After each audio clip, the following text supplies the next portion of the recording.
पर बहुत ही जो जज रहा है तिलक, ये तिलक लगाने के लिए हमें सोचना पड़ेगा। अगर हर हिंदू अपना कर्तव्य जानकर अगर कार्य नहीं करेगा। मेरे भाइयों, इस बार की शोभा यात्रा में हमने बिल्कुल ही एक बहुत बड़ी मस्जिद होती है, सिद्धंबर बाजार मस्जिद कहते हैं, हमारे क्षेत्र में बहुत बड़ी मस्जिद है। जैसे भाई साहब ने कहा है कि अगर हमारी शोभा यात्रा निकलती है तो पुलिस कमिश्नर, होम मिनिस्टर, ये लोग एक मीटिंग करते हैं और जितने भी जो मौलवी होते हैं, जितने भी जो मुस्लिम्स के जो नेता होते हैं, उनसे एक चर्चा करते हैं वो लोग।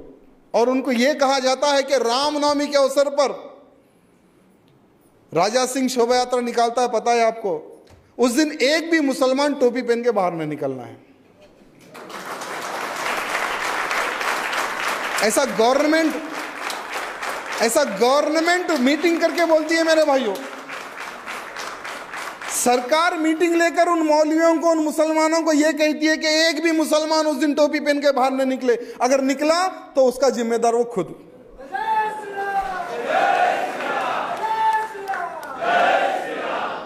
शोभा यात्रा के दौरान जितनी भी जो मस्जिदें होती हैं, बहुत बड़ी बड़ी मस्जिदें होती है, बहुत बड़ी बड़ी मस्जिदें।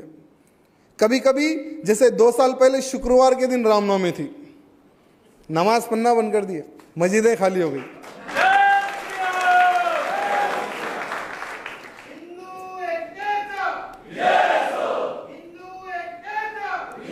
इसका एक ही कारण है, जैसे नारा अभी भाई ने लगाया है कि हिंदू संगठित हो गया तो हमेशा हमारी जीत ही जीते। मेरे भाइयों, हमेशा हमारी जीती जीते। सारी की सारी मस्जिदें ढक दी गई, सारी की सारी मस्जिदें ढकती गई और हर मस्जिदों को लॉक, ताला डालकर सबके सब लोग ओल्ड सिटी में जाकर बैठ गए। ये बहुत बड़ी विजय है मेरे भाइयों, हम सबकी ये बहुत बड़ी विजय है। और खुलेआम जो गौ हत्या होती थी, आज मुसलमान गाय काटने के लिए डर रहा है ओल्ड सिटी में।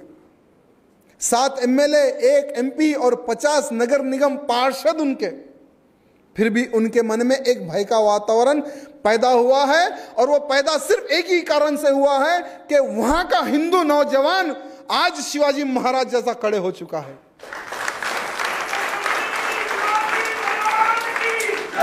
मैं चाहता हूं कि हर राज्य में एक नौजवान की शक्ति का निर्माण हो, हर राज्य में नौजवानों की शक्ति का निर्माण हो। फिर देखिए आपका हर वो संकल्प पूर्ण होगा। ये सत्य है मेरे भाई, क्योंकि इसका जीता जागता उदाहरण मैं खुद हूं। जैसे ये 4था वर्ष है अधिवेशन का, और पिछले 4 वर्षों से मैंने क्या किया है आपके सामने रखा है, और इस बार भी मैंने क्या किया है वो भी आपके सामने रखा है। और इसका उदाहरण आप YouTube पर देख सकते हैं, हर वो कार्य कि हमने किस तरह से सिर्फ 2 कार्यकर्ताओं को लेकर हमने तैयार किया। 2 से 4, 4 से 8, 8 से 12, 12 से लाखों की संख्या में नौजवान आज खड़े हो गए धर्म के प्रति। सिर्फ आपका थोड़ा सा समय का बलिदान देने की आवश्यकता है मेरे भाइयों।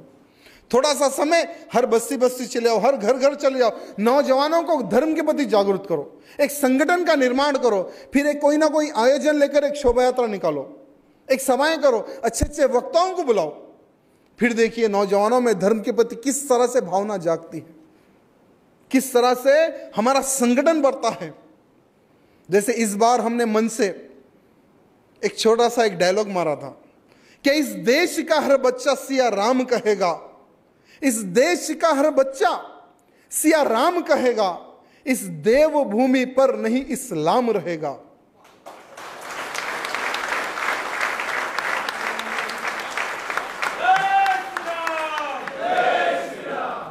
हमारे इस भारत देश में आतंकवादियों के लिए शरण नहीं है, नहीं तो एक एक को गोली मारकर हम भगा देंगे पाकिस्तान। ये नारा हमने खुलेआम रामनवमी की शोभा यात्रा में लाखों की संख्या में, मैं एक बहुत बड़े डीजे पे होता हूं जिसमें साउंड सिस्टम लगा होता है, एक मेरे हाथ में माइक होता है और मेरे पीछे लाखों की संख्या रहती है।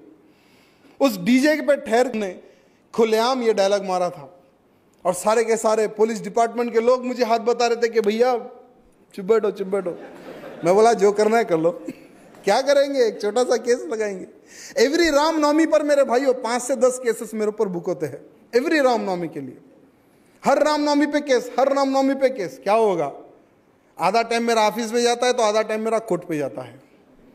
कोर्ट में भी मैं ऑफिस का ही काम करता हूँ, बिल्कुल नज़दीक है मेरे घर से कोर्ट, कोई टेंशन नहीं है। मेरे भाइयों, अत्याचार करना उनका काम है, दबाना उनका काम है।